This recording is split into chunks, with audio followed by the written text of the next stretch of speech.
Salut, c'est Trado, content de vous retrouver pour la mise à jour de l'indice parisien. Alors aujourd'hui, les nouvelles ont été plutôt creuses, il s'est pas passé grand-chose, hein. Si ce n'est que on attend toujours de manière fébrile le symposium de Jackson Hole qui va commencer jeudi.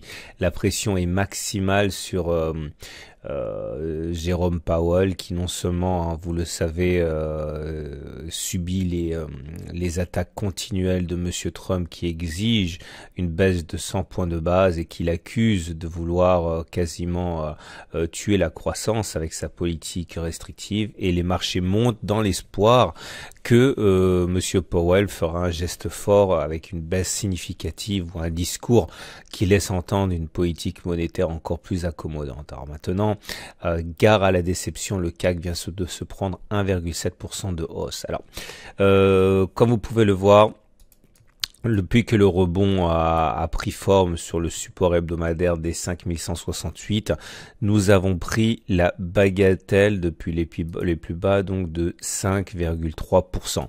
5,3% en 1, 2, 3, 4, 5, 6 séances. Hein. Il faut comprendre que on est à 2/3 de la croissance annuelle moyenne historique du CAC 40 en 6 séances. Hein. Donc c'est une croissance qui est très importante et qui n'a d'égal que les espoirs que les opérateurs ont. On avait une résistance journalière ici, la résistance journalière des 5364, 5402, elle vient de voler en écart après 6 tentatives, les haussiers ont eu ce qu'ils voulaient. Ils ont cassé la résistance. Alors, plusieurs choses à dire. Première des choses à dire, si on fait le bilan des trades qui auraient pu être pris, qui faisaient sens, on va dire, à la hausse ou à la baisse. On avait un gap ici à 5325, 5308. On a vu que ceux qui pensaient que le rebond durerait pouvaient prendre un gap et ont sans doute profité du repli qu'il y a eu le 28 août qui permettait d'avoir un ratio gain-risque intéressant. Alors l'objectif, je vous rappelle, c'est de prendre toute la distance parcourue avant le gap, de le reporter par-delà le gap. Comme vous pouvez le voir, l'objectif, il est plus très loin maintenant pour cela, pour ceux qui ont tenté ce trade haussier. On peut quasiment penser qu'ils ont parti gagner. On avait également un autre trade qui a été pris par certains qui pensaient que le support tiendrait, c'est celui du Turtle Soup, on le sait. Ce Turtle Soup a été pris ici avec un plus bas de 20 bougies inférieur donc au précédent plus bas de 20 bougies avec une clôture au-dessus du précédent plus bas de 20 bougies. Bon, j'ai suffisamment expliqué, je vais pas vous ennuyer encore une fois, mais là aussi le trade a permis d'engranger à ceux qui l'ont pris, et je sais par le biais des messages que vous m'envoyez que vous êtes nombreux à avoir tenté ce trade. Ça fait déjà 3,44% avec un stop loss qui était sous le précédent plus bas 1,9%. Bon, vous êtes vraiment, si vous l'avez fait, bien inspiré. Enfin, vous avez été bien inspiré. Et les Fibonacci, maintenant, comme vous le savez, c'était un autre trade qui était envisageable. Voilà, l'idée c'est que sur chaque niveau de Fibonacci 23, 6, 38, 2, 50, 61,8, il y a des traders baissiers qui sont cachés, qui rentrent souvent sur ces niveaux de Fibonacci. Le niveau des 50% de Fibonacci n'a pas non plus permis de freiner les haussiers. Le prochain rendez-vous, il est sur les 61,8%. Et on termine avec la fourchette d'Andourouz. Beaucoup de tradosoriens fidèles m'ont dit que j'avais pas parlé de la boîte d'Austin. C'est vrai que j'ai pas parlé de la boîte d'Austin hier parce qu'il faut que je fasse un choix pour tenir les limites d'une vidéo qui serait pas trop longue. Alors je vais vous dire simplement pour mémoire comment ça fonctionne la boîte d'Austin. L'idée c'est qu'il faut l'objectif est d'aller chercher la médiane ici, vous le savez, et dans un repère temporel, dans une boîte temporelle qui correspond à la plus grande des boîtes 1, 2 ici, ou 1 ou 2, 3. Là, je parle des points pivots. Vous voyez bien que la boîte la plus grande, c'est la boîte 1, 2, ici. Donc, c'est celle-là qui va constituer la boîte d'Austin. Et donc, on a jusqu'au 8 octobre pour aller chercher la médiane, mais regardez comme l'objectif s'est soudainement rapproché avec la hausse de 1,7%. C'est vrai qu'a priori ça semblait assez difficile d'aller la chercher, mais c'était sans compter effectivement avec l'efficacité des fourchettes d'Andrews. Je vous rappelle que si vous voulez entraîner avec des exercices corrigés, tout ça, les fourchettes d'Andrews, les Fibonacci, les gaps, la gestion du trade, tout ça c'est dans ma formation intégrale, n'hésitez pas.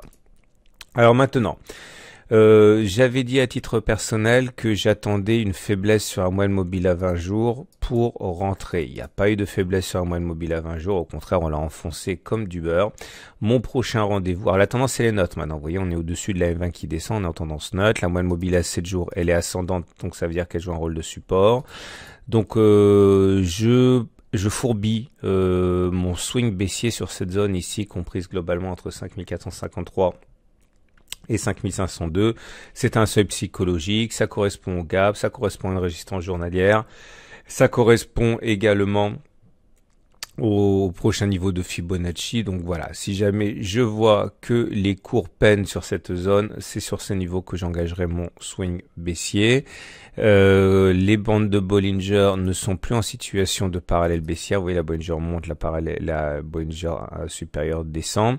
Donc la mécanique baissière selon les bandes de Bollinger est cassée. Et nous avons pour terminer, alors attendez, le SAR, il est là. Cassure du SAR. Normalement, et vous le savez, quand on casse le SAR, il est rare, pour ne pas dire exceptionnel, que l'on n'aille pas plus haut que sur la bougie de cassure du SAR. Je vous donne un exemple, on a cassé le SAR baissier ici, on est allé plus haut. On a cassé le SAR baissier ici, on est allé plus haut. On a cassé le SAR baissier ici, on est allé plus haut. Alors ça fonctionne pas à tous les coups, hein. Regarde là, on a cassé le SAR haussier ici, on est allé plus bas. Donc vous voyez, là ça n'a pas fonctionné. Non, ça n'a pas fonctionné ici. Ok, donc ça fonctionne pas à tous les coups, mais ça fonctionne généralement, ce qui me fait penser qu'on va avoir droit à un contact avec le gap des 5450, 5500. Tout ça pour nous emmener aux indicateurs techniques qui sont là. Et je vous avais expliqué que le stochastique avait délivré son signal haussier ici. Le stochastique, c'est très bien, ça donne des signes très rapides hein, de changement de direction. Mais le problème du stochastique, c'est que c'est également le plus rapide les plus versatile hein, des indicateurs techniques. Donc à partir de là, ça multiplie les risques de faux signaux. C'était pas un faux signal cette fois-ci, vous le voyez bien. Hein, depuis qu'on a cassé le signal, c'était sur cette bougie. La hausse, elle a été réelle. Et maintenant, le MACD délivre un signal haussier. Le CCI sort de sa zone de le momentum passe au-dessus de 0, le RSI passe au-dessus de 50, donc on a un véritable festival de signaux haussiers sur les indicateurs techniques. Donc ça s'améliore, il n'y a pas à dire. Il ne manquerait que un discours accommodant de Monsieur Powell pour repartir comme en 40. Hein. On termine avec l'Ishimoku comme d'habitude. L'Ishimoku est toujours neutre, vous le savez. Je vous ai expliqué, je le dis tout le temps. Il faut vraiment se méfier de ce que vous lisez sur les forums avec les paniques régulières, les paniques à la hausse ou à la baisse d'ailleurs. J'ai expliqué, l'Ishimoku est très clair. Tant qu'on ne casse pas les 5650 à la hausse, on est en tendance neutre. Tant qu'on ne casse pas les 5150 à la baisse, on est en tendance neutre. Et là, finalement, on n'a fait que visiter cet énorme trading range sans basculer en tendance haussière ni baissière de moyen terme, on est toujours en tendance neutre. Voilà. Je vous souhaite une excellente journée et je vous dis à demain pour la mise à jour.